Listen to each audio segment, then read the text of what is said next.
Joe and I, we've been talking a lot of, and lately in the last few weeks, about stress, stress for, just in our conversations between us, but also stress in our society. So you've been reading magazines, like I read magazines still, or you look on your internet or your social media feed. There's going to be a lot of articles and some data around the stress that is just going on for everybody in our society right now.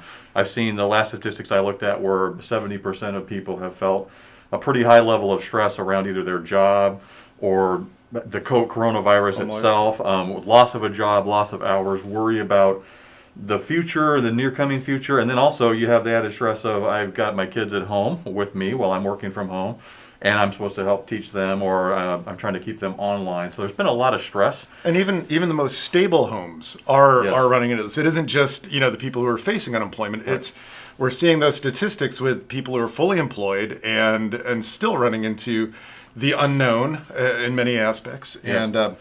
And one of the things that is a common thread is fear. That it doesn't matter how stable your house is when fear of what could possibly happen is the backdrop.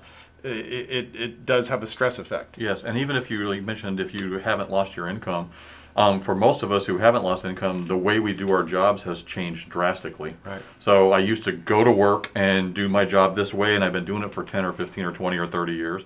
Now I have to, wear a mask, and I have to, if I'm going out, or I had to completely reinvent how I'm going to work from home. So for those of you in our school situation, administrators, the things I used to do on a daily basis that I've been doing for years, now it's completely changed. For teachers, you had to reinvent completely what you're doing. For our classified staff, they might be back on campus, but they're not doing their same normal job, so that's a real added stress level. Right. And I'm specific to our district, but that's across our society. What's impacting people with their stress levels? Well, and then we have the parent side of things. I love my kids, but kids are kind of like chocolate. Yeah, at least mine. And I might not be father of the year. It's okay. But the idea that I have now been with my kids for 7 continuous months without a break does start to create stressors, and for the kids as well.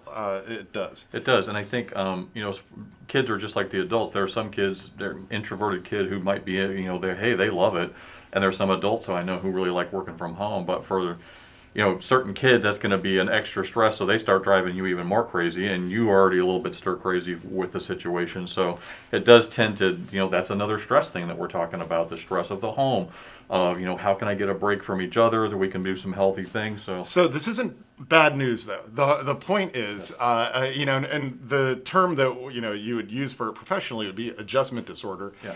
And it is that idea that while we are all in different boats, we're weathering the same storm, and that it's the storm will end as storms do. And if you're feeling this way, you're not broken. There's nothing wrong with you. You're simply responding very naturally to a different environment, to an environmental change. And it's going to get better. I think that's how we want to leave this one. Yes.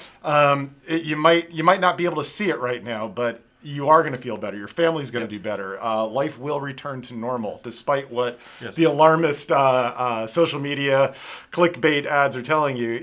We're going to get back to a normal life. And in our next section of Coffee with Mark and Joe, we're going to talk a little bit about the things you can do to help with that stress. We're going to talk about the term self-care, or just how to manage the stress in your life so that it's not so overwhelming. Thanks for joining us. Thank you.